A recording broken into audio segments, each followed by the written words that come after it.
হচ্ছে কি পেইড আর একটা হচ্ছে অর্গানিক। অর্গানিক কাজটা হচ্ছে কি যেটা আমরা ফ্রিতে করতে পারি নিজেদের ইচ্ছে মতো। যেমন আপনি তো ফেসবুক চালান, একটা ফেসবুক বা একটা পেজ ইউজ করেন যখন, তখন দেখবেন আপনি ফ্রিতে কাজটা করবেন কি, যেমন আপনার যে ফ্যান ফলোয়ার্স আছে তাদের আগ্রহ বাড়ানোর জন্য যেটা আপনি কাজটা করবেন, মানে তাদেরকে যে পুরস্কার করে মানে পুরস্কৃত করে যে ফ্যান ফলোয়ার্স বাড়ান, মানে ফলোয়ার্স বাড়ানোর ক্ষেত্রে ওইটাই হচ্ছে কি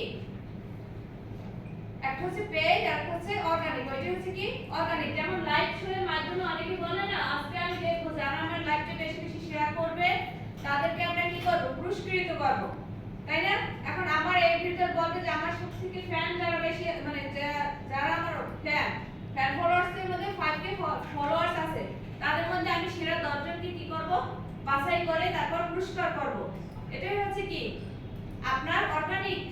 আপনি যেটা ফ্রিতে কাজ করবেন তখন আপনারা কি করবেন যে আমার এই ভিডিওটা বা আমার এই লাইভ শোটা যে বেশি বেশি শেয়ার করবে তখন কি করবে তার লাইভ গুলো যারা দেখতে আছে তখন তারা কি করবে বেশি বেশি শেয়ার করবে না অতি আগ্রহের মাধ্যমে।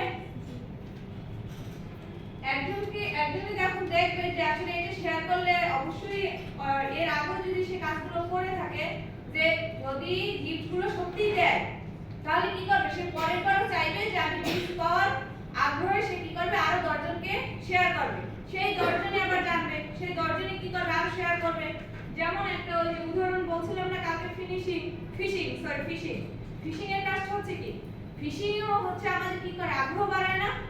ওটা তো হচ্ছে ভুল তথ্য দিয়ে আপনার ওয়েবসাইট হ্যাকিং এর ক্ষেত্রে কাজটা করে, কিন্তু পেজের ক্ষেত্রে আমরা কি করব ফলোয়ার্স এর আগ্রহ বাড়ানোর জন্য আমাদের আরো ফ্যান ফলোয়ার্স বাড়ানোর জন্য কি করব তাদেরকে কাজটা করব এমন ভাবে আমরা পোস্ট ডেসক্রিপশন আর এমন ভাবে লাইভ শো করব যাতে তাদের আগ্রহ বাড়ে এবং আমাদেরকে কি করে বেশি বেশি শেয়ার করে কমেন্ট করে লাইক করে।